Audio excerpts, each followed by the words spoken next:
पंजाब के गांव ने फरमान जारी किया है जो सीधे सीधे यूपी और बिहार के लोगों को निशाने पर ले रहा है। इसे एक पोस्टर की मदद से समझते हैं। ये देखिए, यहां एक गांव ने इन राज्यों से आए मजदूरों के लिए बीड़ी और गुटखा खाने पर बैन लगा दिया है। रात 9 बजे के बाद इन लोगों के घूमने फिरने समेत कई गतिविधियों पर प्रतिबंध लगा दिया है। अब यह बात चर्चा और विवाद का विषय बन गई है।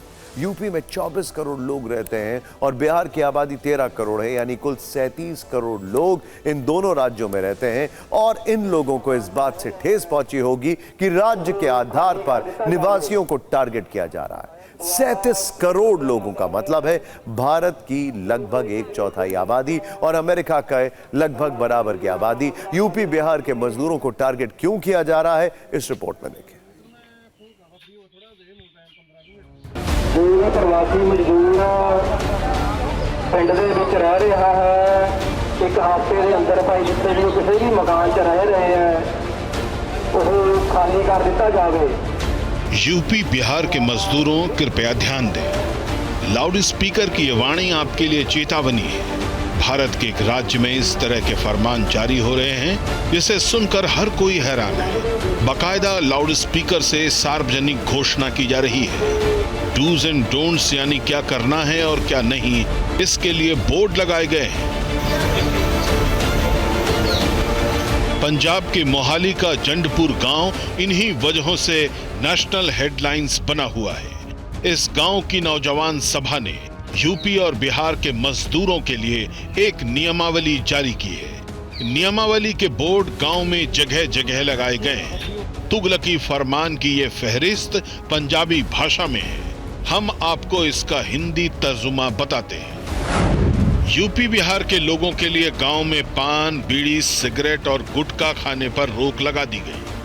रात 9 बजे के बाद कोई बाहर नहीं घूम सकता। किराए पर रहने वाले लोगों का वेरिफिकेशन जरूरी होगा। एक कमरे में 2 से ज्यादा लोग नहीं होने चाहिए। प्रवासी मजदूरों के लिए कूड़ेदान अनिवार्य होगा।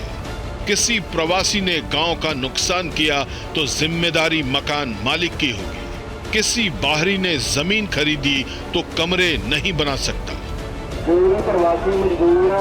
पोस्टर, बैनर और बोर्ड के साथ नौजवान सभा लाउड स्पीकर से प्रतिबंधों की जानकारी देने के लिए अनाउंसमेंट भी करवा रही है।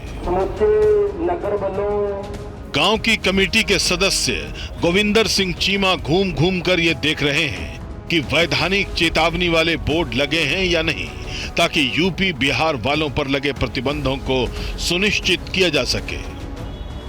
इन्हें जो थोड़ ते थुकते फिरते हैं जी, धार्मिक स्थान है साडे, गुरुद्वारा मंदिर सारे धार्मिक स्थान है। ये देखते नहीं आला दाला जी, जाते जाते मोटरसाइकिल थुक जाते जी, उत्थे बेअदबी होंदी है जी। भाई ये प्रवासी मजदूर है जो भी रहंदे जी पिंडां 'च, इन्हें बहुत गंदगी फैलाई हुई है जी। सानू बहुत इनते खतरा ही है जी। बच्चे साढ़े छोटे छोटे जो आ गए जी, उन्होंने तंग करते जी। ये अगर ये नियम किसी ने नहीं माना तो उसे गांव से जाना होगा और उसके खिलाफ कानूनी कार्रवाई भी होगी।